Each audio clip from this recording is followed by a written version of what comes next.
Assalamu alaikum wa rahmatullah wa barakatuh, mes frères et sœurs. Avant de commencer, abonnez-vous à Hikmat Allah, activez la cloche et rejoignez cette belle communauté de lumière et de rappel. Aujourd'hui, nous allons plonger dans une question qui touche le cœur de chacun. Est-ce que les morts entendent les vivants? Quelle est la réalité mystérieuse du barzakh, ce monde entre la vie et l'au-delà? Accrochez-vous, car la vérité révélée par le Coran et la Sunna est plus bouleversante que vous ne l'imaginez. Le voile entre deux mondes. La mort n'est pas la fin, elle est le passage. Allah subhanahu wa ta'ala dit dans le Coran: et derrière eux, il y a une barrière, un barzakh, jusqu'au jour où ils seront ressuscités. Sourate Al-Mu'minun 2300. Le barzakh est ce voile invisible entre nous et eux.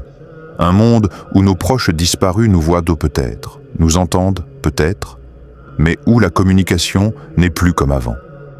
Alors la question est posée, quand tu parles à ton défunt père, à ta mère, à ton enfant, t'entendent-ils vraiment? La voix des vivants parvient-elle aux morts? Le prophète, sallallahu alayhi wa sallam, a révélé une vérité troublante. Lors de la bataille de Badr, après la victoire, il sallallahu alayhi wa sallam s'est adressé aux ennemis morts dans la fosse commune et leur a dit: avez-vous trouvé vrai ce que votre Seigneur vous avait promis?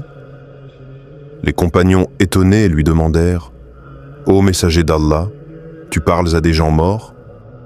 Et le prophète sallallahu alayhi wa sallam répondit: par celui qui détient mon âme entre ses mains, vous n'êtes pas plus à même d'entendre mes paroles qu'eux, mais ils ne peuvent pas y répondre.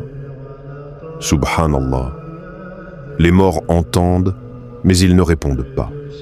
La consolation pour les cœurs brisés. Peut-être as-tu perdu quelqu'un que tu aimes, peut-être que la douleur t'accompagne encore aujourd'hui. Sache une chose, tes prières, tes sadaqat, tes invocations leur parviennent. Le prophète sallallahu alayhi wa sallam a dit: lorsque le fils d'Adam meurt, ses œuvres s'arrêtent sauf trois: une aumône continue, une science bénéfique ou un enfant pieux qui invoque pour lui. Hadith Sahih Muslim. Ton doigt est comme un parfum qui atteint leur monde. Et quand tu dis Allahumma igfir lahum, ô Allah, pardonne-leur, c'est une lumière qui traverse le barzakh pour les envelopper.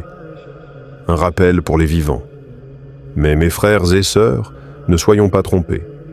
Si les morts entendent, c'est aussi un avertissement pour nous. Car un jour, nous aussi, nous serons de l'autre côté du voile.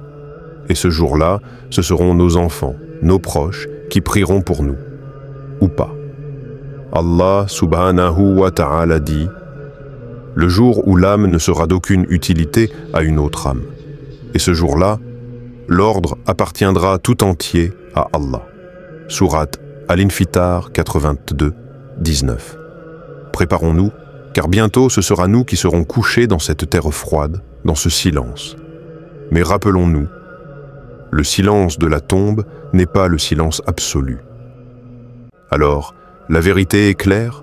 Oui, les morts peuvent entendre certaines paroles des vivants. Mais ce qu'ils attendent le plus de nous, ce ne sont pas nos larmes, ni nos cris, mais nos prières.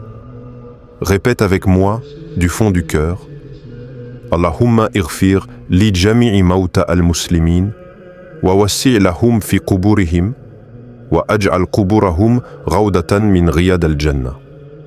Ô Allah, pardonne à tous les morts parmi les musulmans, élargis leurs tombes et fais de leurs tombes des jardins du paradis. Abonne-toi à Hikmat Allah pour plus de rappels qui nourrissent ton âme. Et n'oublie jamais, le monde est éphémère, mais le rappel d'Allah est éternel.